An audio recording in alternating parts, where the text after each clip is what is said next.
नमस्कार, स्वागत है सभी आंगनवाड़ी सेविका बहनों का हमारी आज की सच्ची खबरों में। तो जैसा कि बहनों हमने 2 दिन पहले दिखाया था कि 5 अगस्त को सभी यानी वहाँ पर सभी आंगनवाड़ी बहनों का सम्मान किया जाएगा। तो वहाँ पर आंगनवाड़ी बहनों का सम्मान किया। आंगनवाड़ी बहन सम्मान दिवस कार्यक्रम 5 अगस्त को चूरू। 1 अगस्त महिला एवं बाल विकास विभाग द्वारा जिला मुख्यालय स्थित मातुश्री कमला मोइनका टाउन हॉल में 5 अगस्त 2025 को सुबह 11 बजे आंगनवाड़ी बहन सम्मान दिवस का जिला स्तरीय कार्यक्रम किया गया था। तो वहाँ पर सभी देखिए, यहाँ पर 20 से जुड़िया जिला स्तरीय कार्यक्रम जिले भर में आंगनवाड़ी कार्यकर्ता भाग लें। तो वहाँ सभी आंगनवाड़ी कार्यकर्ता बहनें पहुँची और भाग लिया। और वहाँ पर सभी बहनों को यानी 501 रुपये और छाता और ये सभी जो हमने 2 दिन पहले वीडियो में बताया था वो वहाँ पर उनको सम्मान निधि में मिला था और 500 रुपये उनके खाते में भेजी गई थी। अब मैं आपको ले चलती हूँ कल्याणी सीतापुर से खबर आई थी बहनों की, यानी 5 तारीख का अवकाश रहेगा बारिश को देखते हुए। तो यहाँ अब देखिए 1 दिन का अवकाश फिर बढ़ा दिया गया है यहाँ पर 6 तारीख का, यानी 6-8 आज का भी यहाँ पर अवकाश रहेगा कक्षा 1 से 8 तक के सभी विद्यालयों का, चाहे वो CBSE हो या फिर ICSE। तो सभी विद्यालयों का वहाँ पर अवकाश रहेगा।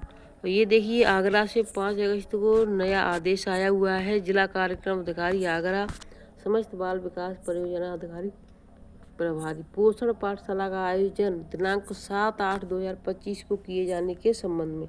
तो आज यानी कि 6 तारीख है, तो कल पोषण पाठशाला का आयोजन किया जाएगा। सभी बहनें ध्यान से वीडियो को देख लें। उपरोक्त विषय कार्यालय राज्य परियोजना निदेशक पोषण अभियान उत्तर प्रदेश लखनऊ के पत्रांक संख्या दिनांक 4/8/2025 का संदर्भ लें, जिसके द्वारा जनमानस एवं लाभार्थियों को विभाग की सेवा पोषण प्रबंधक पोषण से बचाव के उपाय पोषण शिक्षा आदि के संबंध में माह अगस्त 2025 में पोषण पाठशाला का आयोजन दिनांक 7/8/2025 को पूर्वाह्न 11 बजे से उपरांत 1:30 बजे के मध्य NIC के माध्यम से वीडियो कॉन्फ्रेंस के द्वारा किया जाएगा। इस वर्ष पोषण पाठशाला की थीम स्टैंडिंग की समक्ष और समाधान जन्म के पहले 6 माह पर विशेष ध्यान निर्धारित की गई है। तो इसकी मुख्य थीम क्या है? स्टंटिंग यानी स्टैंडिंग की समक्ष और समाधान जन्म के 6 माह पर विशेष ध्यान, यानी बच्चा जब जन्म जाता है तो उसके 6 महीने पर विशेष ध्यान देना है। यह पोषण पाठशाला माननीय कैबिनेट मंत्री महोदया महिला कल्याण एवं बाल विकास पुरस्कार तथा माननीय राज्य मंत्री महोदया महिला कल्याण एवं बाल विकास पुरस्कार विभाग की गर्मामयी उपस्थिति में की जाएगी। इस पाठशाला में विशेषज्ञों द्वारा कुपोषण के दीर्घकालीन प्रभाव, स्टंटिंग के कारण एवं समाधान तथा 6 माह से छोटे बच्चों की देखभाल और पोषण विषय पर चर्चा की जाएगी।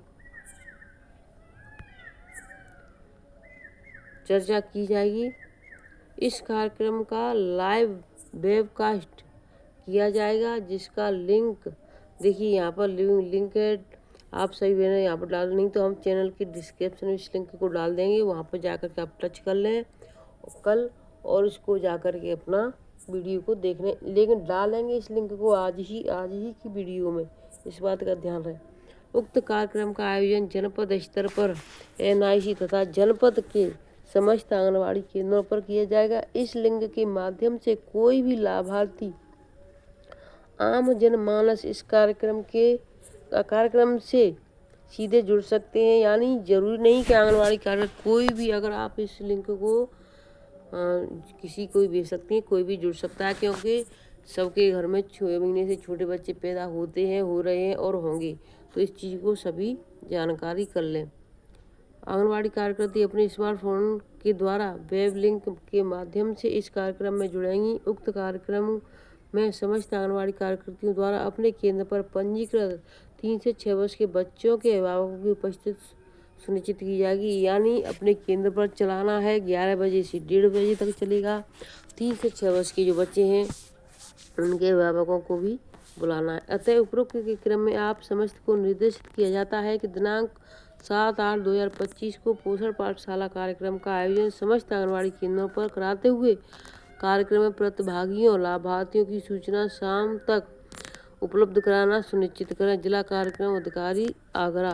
तो यानी कि जितने लाभार्थी जुड़ेंगे उनकी सूचना आपको यानी हमें देनी, अपने सुपरवाइजर CDPO को, और CDPO देंगे जिला अधिकारी यानी DPO को।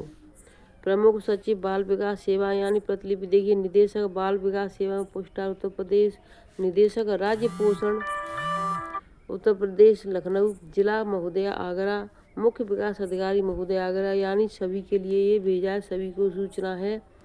11 बजे से 1:30 बजे तक ये लाइव चलने वाला है। तो इसकी लिंक हम चैनल के डिस्क्रिप्शन में डाल देंगे। सभी बहनें समय से अपना जुड़ जाना। अब मैं दूसरे आदेश ले चलती हूँ मैंने आपको। तो देखिए एक और आदेश आया है जिला कार्यक्रम अधिकारी आगरा, ये भी 5 अगस्त का है। ये है विषय पोषण ट्रैकर पर पंजीकृत 100% लाभार्थियों का फेस रिकॉग्निशन सिस्टम FRS हेतु KYC एवं फेस कैप्चरिंग पूर्ण किए जाने के संबंध में उपरोक्त विषय के निदेशालय बाल विकास सेवा एवं पोस्टा उत्तर प्रदेश लखनऊ की पत्रांक संख्या दिनांक 1/8/25 का संदर्भ लें, जिसके द्वारा पोषण ट्रैकर पर पंजीकृत 100% लाभार्थियों का फेस रिकॉग्निशन सिस्टम FRS हेतु KYC एवं फेस कैप्चरिंग पूर्ण किए जाने के निर्देश प्रदान किए गए हैं। आज दिनांक 5/8/25 को पोर्टल पर समीक्षा करने पर पाया गया कि जनपद की प्रगति 54.27% पाई गई, जो कि प्रदेश में खराब स्थिति पर बनी हुई है। अतः उपरोक्त के क्रम में आपको निर्देशित किया जाता है कि पोषण ट्रैकर पर पंजीकृत समस्त लाभार्थियों को फेस रिकॉग्निशन सिस्टम FRS हेतु KYC एवं फेस कैप्चरिंग संबंधी कार्य 1 सप्ताह के अंदर पूर्ण कराना सुनिश्चित करें।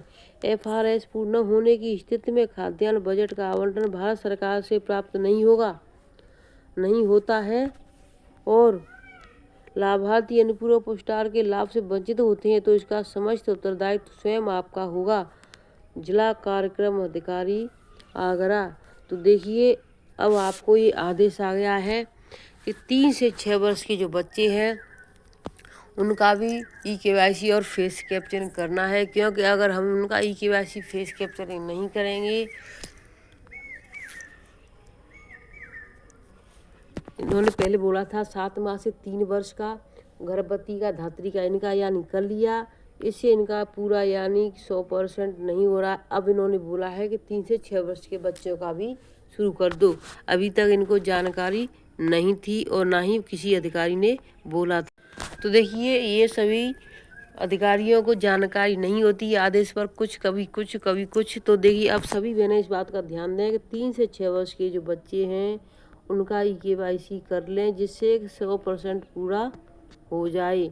अब देखिए यहाँ पर किशोरियों का आदेश। किशोरी बालिकाओं की रिपोर्ट जनपद इटावा की है। ये सभी जिलों में चलने वाली परियोजना का नाम। स्कूल न जाने वाली 11 से 16 वर्ष की किशोरी बालिकाओं की संख्या। तो यानी देखिए यहाँ पर यानी जो परियोजना है, तो यानी एक जिले में कितनी परियोजना है उस हिसाब से ये लेटर है कि यानी कुल इसमें देखिए इटावा में 9 परियोजना है, कहीं पर 16 हैं, कहीं पर 15 हैं, कहीं पर 10 हैं। तो इस तरीके से अपनी अपनी परियोजना से सभी यानी एक परियोजना में कितनी किशोरियाँ स्कूल न जाने वाली हैं जो 11 से 16 साल के बीच की हैं। तो एक परियोजना में कम से कम 100-150 तो ऐसी निकल आएंगी जो 8 में पास करके बैठी होंगी, कुछ 5 में पास करके बैठी होंगी। तो देखिए हर तरह का इंसान है। अभी भी मैं आपको कुछ गांव में ऐसे बता दूं कि कुछ बच्चियां अभी भी बिल्कुल भी स्कूल नहीं जा रही। 2-4 बच्चियां ऐसी निकल आएंगी हर गांव में जो बिल्कुल कभी स्कूल नहीं गई होंगी। देखिए मुख्यमंत्री जी के आदेश कड़े हैं। मैंने जिला अधिकारी व BSA जाकर देखें स्कूलों की हालात, यानी BSA और जिला अधिकारी स्वयं स्कूलों में जाकर के देखेंगे उनके क्या हालत है, स्कूल चल रहे हैं या नहीं। योगी जी के आदेश है। प्रदेश के प्रसिद्ध स्कूलों के भवनों की सुविधाओं को बदहाली पर मुख्यमंत्री योगी आदित्यनाथ ने सख्ती करते हुए सभी DM और BSA को स्कूलों के भवनों का भौतिक सत्यापन कर व्यवस्था दुरुस्त करने के निर्देश दिए हैं। सीएम ने दोनों अधिकारियों को मौके पर जाकर स्कूलों की हालात देखने को भी कहा है। राजस्थान के झालावाड़ में सरकारी स्कूल का भवन गिरने से हुई बच्चों की मौत के बाद केंद्रीय शिक्षा मंत्रालय ने सभी राज्यों को स्कूलों की सुरक्षा व सुविधाओं का ऑडिट करने का निर्देश दिया था। इसके मद्देनजर अमर उजाला ने प्रदेश भर में स्कूलों की स्थिति को देखकर अभियान चलाया था। मुख्यमंत्री ने सोमवार को उच्च स्तरीय बैठक में डीएम और बीएसए को मौके पर जाकर स्कूलों के हालात देखने के निर्देश दिए हैं। मुख्यमंत्री ने प्रदेश के परिषदीय विद्यालयों के स्थिति की सघन समीक्षा कराने के साथ ही विद्यालयों के जर्जर भवनों को तत्काल दुरुस्त कराने, सफाई और बुनियादी सुविधाएं सुनिश्चित करने और संबंधित अधिकारियों को जवाबदेही तय करने के निर्देश दिए हैं। क्योंकि देखिए, राजस्थान में जो स्कूल गिरा था वहाँ पर ऊपर से कुछ कंकड़ पत्थर गिर रहे थे। बच्चों ने बोला भी था, लेकिन जो टीचर थी उन्होंने सुनवाई नहीं की और वहाँ यह किया कि उसके गेट की कुंडी बंद करके बाहर निकल गए, जिससे कि उसमें बहुत ज़्यादा बच्चों की हालत गंभीर रही और 30 से 35 बच्चे यानी कि ख़त्म होने की आशंका जताई जा रही थी। 1 अगस्त को प्रकाशित खबर थी ये। तो देखिए, जर्जर भवनों वाले स्कूलों से बच्चों को तुरंत हटाएं। मुख्यमंत्री ने स्कूल भवनों की मजबूती, पेयजल, शौचालय, विद्युत, फर्नीचर, दीवारों की रंगाई पुताई, रैंप की सुविधा और बच्चों के बैठने की व्यवस्था की समीक्षा करने को कहा है। सीएम ने कहा कि जिन विद्यालयों के भवन पूरी तरह से जर्जर हो चुके हैं वहां बच्चों को तत्काल स्थायी स्थानों पर स्थानांतरित किया जाए। मुख्यमंत्री ने ऑपरेशन कायाकल्प की प्रगति की समीक्षा करते हुए कहा कि 2017 से पहले प्रदेश के केवल 36% स्कूलों में बुनियादी ढांचे की व्यवस्था थी। मात्र 7,500 स्कूलों में पुस्तकालय थे। बालिकाओं के लिए शौचालय की सुविधा 33.9% विद्यालय में थी।